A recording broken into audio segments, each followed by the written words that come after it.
Howdy, folks. This is Dan Gross, and welcome to Extended Harmony for Outside In Music.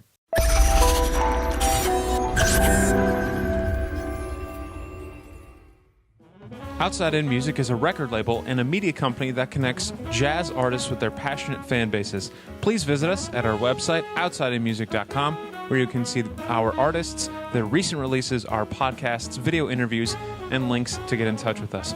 Extended Harmony, what you're listening to right now, is a monthly podcast that features musicians in the jazz, blues, and soul umbrella who create original music. We discuss their lives, influences, their creative processes, and some advice they'd like to pass along. And a special thank you to Rochester's Jazz 90.1 for letting me use their space today, and you'll see that in a moment. Joining us today is Mary Halvorson. Based in New York, Mary is one of the foremost voices in avant-garde jazz. Her compositions and playing are instantly recognizable, and she has many projects and bands, many of which she leads and has released an incredible amount of music since her move to New York in 2002. Mary, a guitarist herself, is coming out with a new album and a new project, Code Girl, this week, and we have the pleasure of talking to her about it. Thanks for tuning in, and please enjoy this episode of Extended Harmony. Mary, thanks so much for joining us today. Oh, thanks for having me. There's so much we want to talk about, and thank you so much for coming on. We appreciate it. We've been in New York since 2002, but can you tell us where you are from originally? I am from the Boston area, more specifically from the town of Brookline, Massachusetts, or most of my childhood has been in Brookline, Massachusetts. And somehow you completely avoided the accent.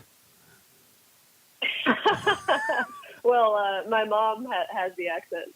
Ah, got it. But, I don't know. I guess I did. If I have too many drinks, it starts to come out a little bit. But Well, good for you. We're not going to test that hypothesis today. So let's just kind of talk about your early, your kind of early days in music. Was guitar your first instrument? If so, when did you start playing it? It was actually not my first instrument. My first instrument was violin, which I started when I was about 7.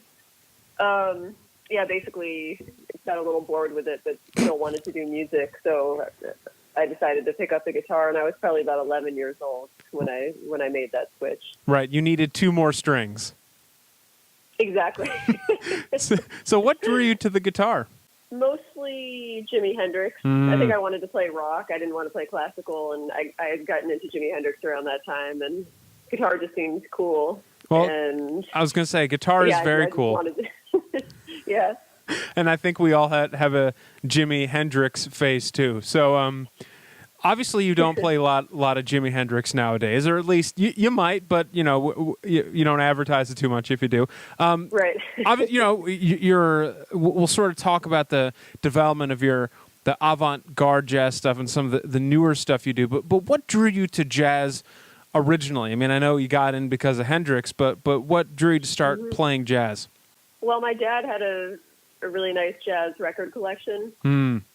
So I was checking out Miles Davis, John Coltrane, Thelonious Monk. Those are probably the first jazz musicians I heard. And the guitar teacher that I studied with at the end of grade school and all the way through high school was a jazz guitarist.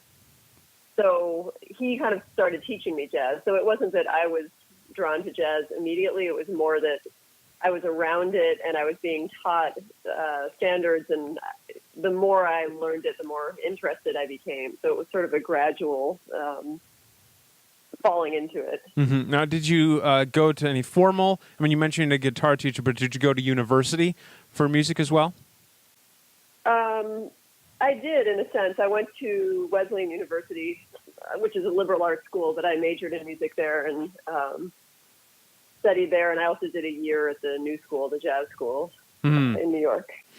So let's kind of, one of the things I think that is amazing about what you do is that both your playing and your compositions are instantly recognizable. And this is something I've been trying to explore with a lot of musicians. I know it's a bit of a hard thing to directly identify and say, okay, this is where I got this, or this is where I got this. But how did you start developing your own sound? And was there ever a moment where you were kind of thinking to yourself, wow, this sounds like me. This is a sound that I'm making that I'm identifying with and I want to keep exploring? Yeah, it's a complicated question. I mean, the first thing I'll say is that I'm always working on developing a sound. So I think that's sort of a lifelong process. But I think the main reason that I became motivated to do that is because I had teachers who really pushed me to do that when I was younger. And then the main people I'm talking about are Anthony Braxton and Joe Morris. So I think, that's really huge. If I had a teacher telling me to try to play and sound exactly like Jim Hall, maybe I would have tried to do that more. And or maybe not, I don't know. But I think I was lucky to have teachers that, pushed me to learn traditions, but also really pushed me to try to step outside of them and experiment and things like that. Was composition and arranging a part of that as well when you were first starting off? Like, when you were first learning about everything? I guess I've always composed a little bit. I wouldn't say it was a big part of my music education. But I think I always thought of composing just as part of working on music. So I would be practicing, I would be writing tunes. I think my composing has probably gotten more involved over the years, and I probably do it more than I did. But I was composing, maybe in high school, I can't really remember, but definitely as early as college, I always really enjoyed, trying to write tunes for my bands and things like that. So this is another big question here, but I do want to explore your composition and arranging process. And you have, and we can talk about this a little bit more. Thankfully, this is a video podcast, so I don't have to take 2 minutes and run down every project you're currently playing in or have played in since the move to New York. But yeah, it's a lot. And you've managed to, each group both has a really great element of saying, okay, this is Mary. There's a level of consistency, but it's also each project is a little bit different. So when you're approaching writing new material for a new project, take us a little inside your process for composing and arranging music as it comes to as you're doing something for a different project each time. Well, I guess that's the first thing is that when I compose, it's almost always project specific. So I don't sit down to write something and then after I've finished writing think, oh, this would work well for my octet. I don't do that. I basically, when I sit down to compose, I usually have a pretty clear idea of what I'm composing for. So, and that kind of helps me be able to come up with an idea or envision what I want to do. So for example, if I was writing for my octet, I'm thinking about those specific musicians and I'm thinking about the band. And then I just go from there without any pre-existing idea about structure or anything like that. So I think it's a pretty improvisational way of composing because I do think of composition and improvisation as very related. So I'll basically just improvise on guitar until I play something that I feel could be a seed for a composition. Right. So that could be anything. It could be a melody part. It could be a bass line. It could be a couple of chords. And then once I get an idea, I'll just go with it and write very quickly and then kind of fill it out, so layer it, add parts. Right. And I'll try to do that without thinking too much, just go. And then once I'm done with that, then I'll go back and fine tune it and kind of polish it a little bit. But I try to really kind of do it without thinking all that much about what I'm doing. Right. And because Which is why the pieces often end up in a kind of different place than they start. Well, development's important. I think it was Steve Swallow in I'm blanking on which book of his it is, but was talking about how jazz is sort of it's so much of jazz is spontaneous composition. It's development. That's what soloing is. You're not just right.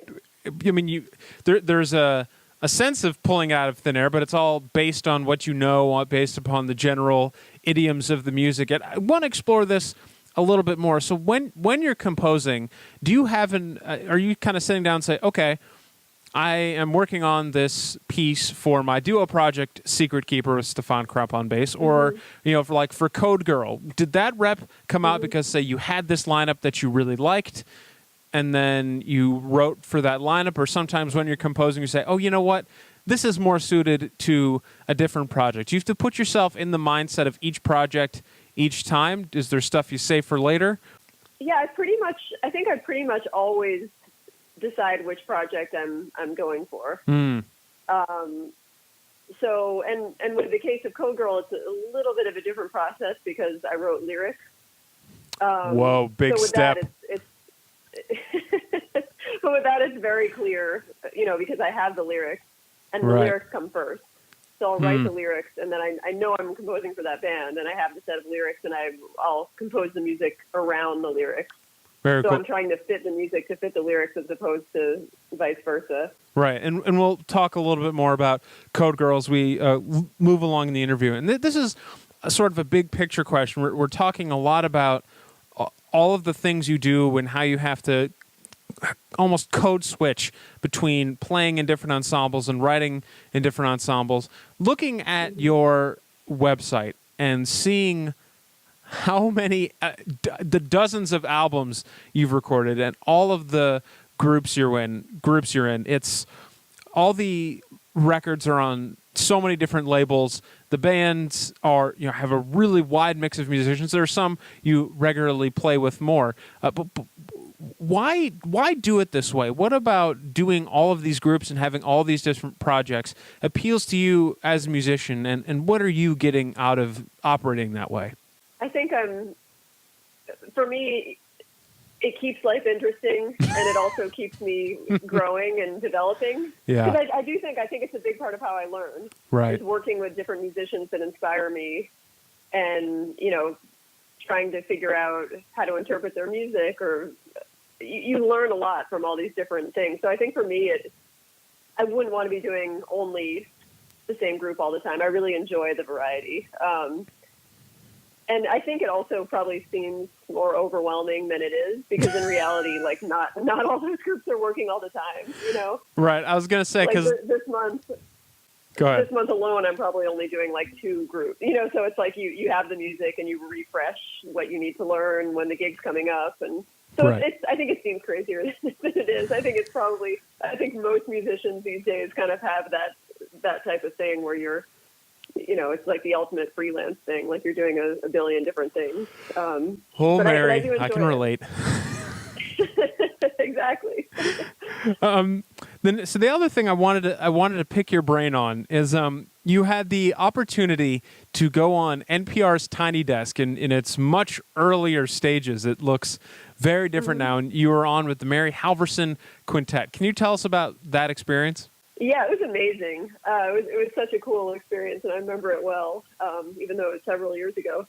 But yeah, we just went in there. I mean, it's such a nice vibe. It's just everybody that works in the office is kind of standing around listening, and it feels very casual.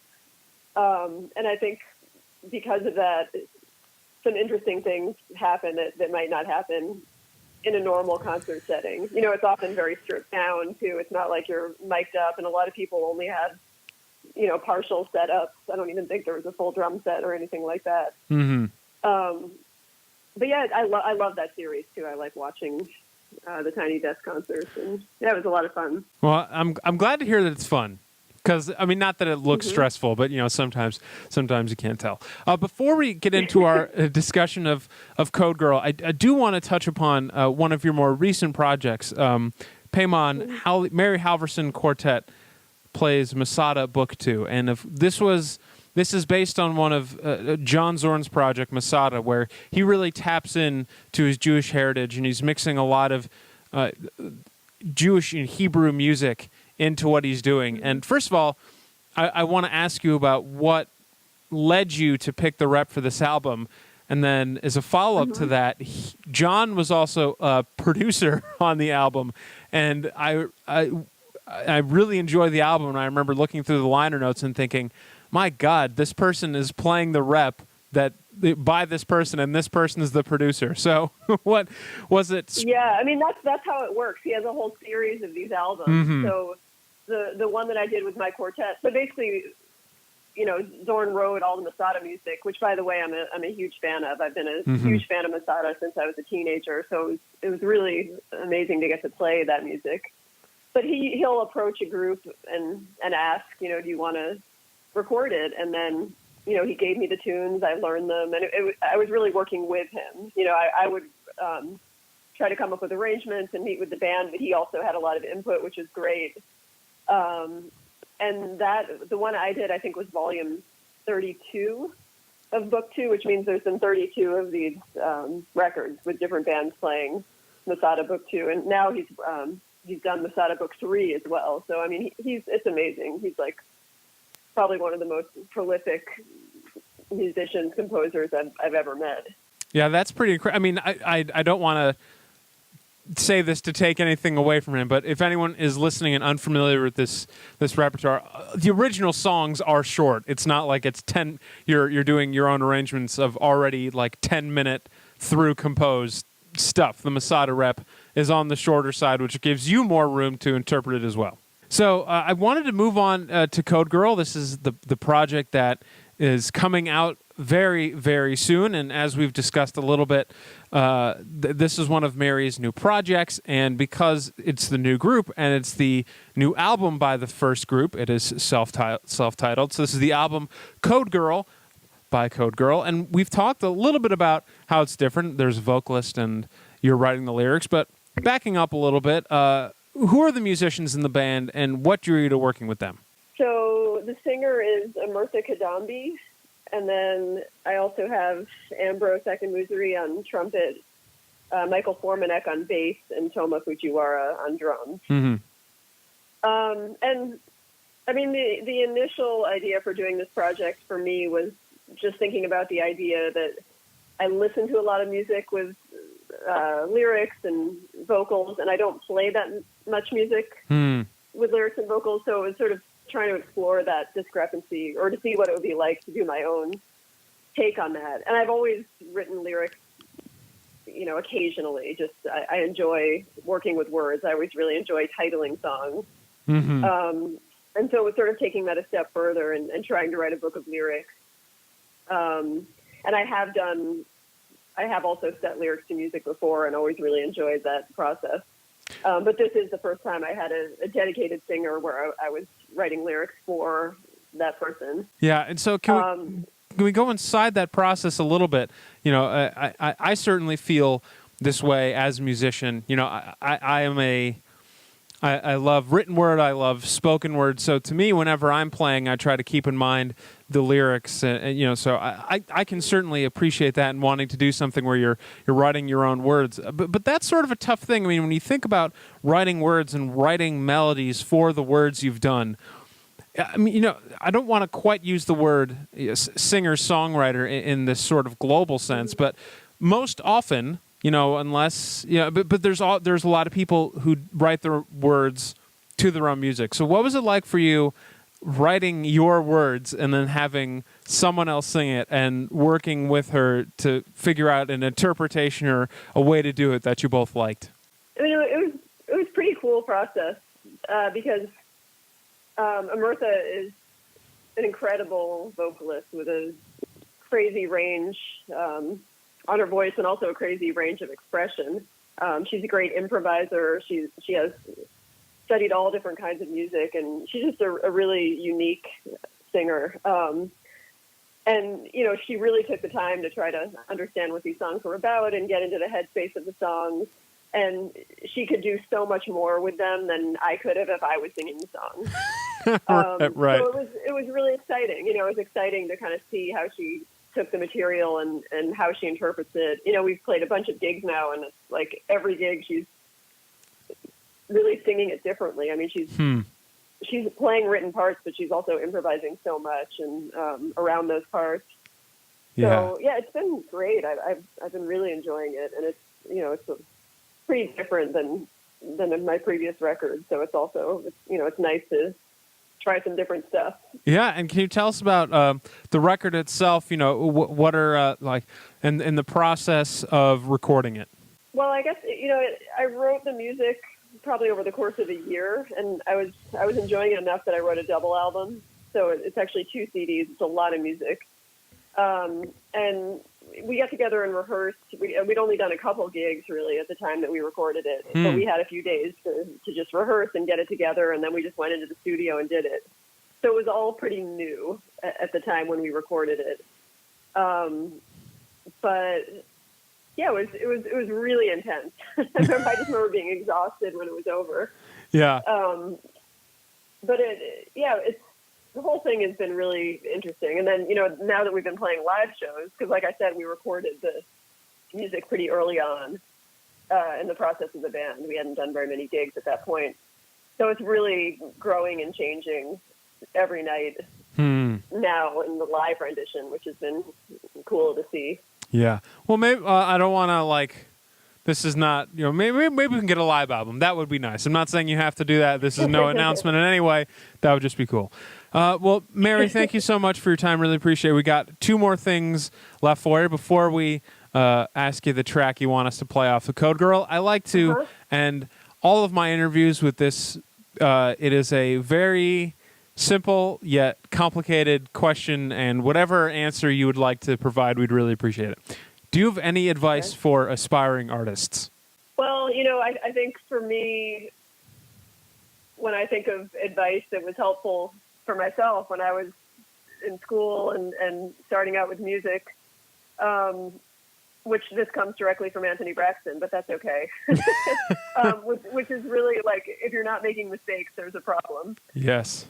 So just there's no, and also that there's no rules. Just it's still good to learn and to study and to really absorb a tradition and all that. But at the same time, it's important to spend some time throwing that all out the window. That's a good rule. Okay, Mary, thank you so much for your time. Is there any track you'd like us to play off of Code Girl to ride us out on this podcast? Well, let's see. Maybe let's go ahead with the very first track, which is called My Mind I Find in Time. Very good. Mary, thank you so much for your time. Really appreciate it. Thanks for having me.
I have here in my rotation.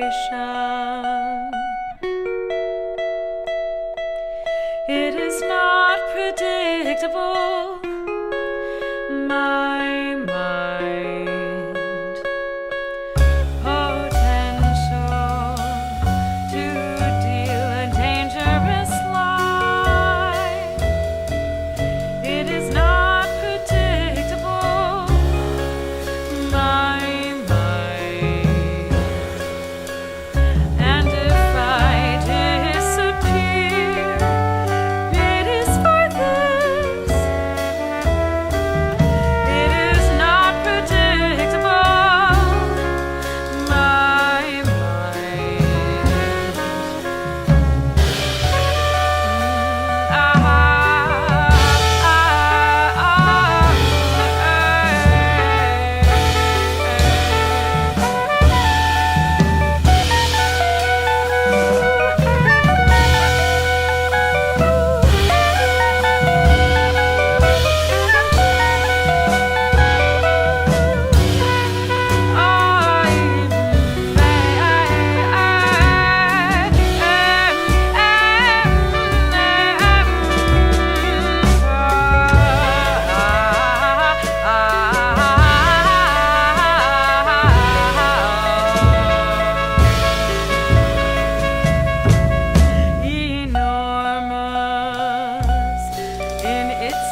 action.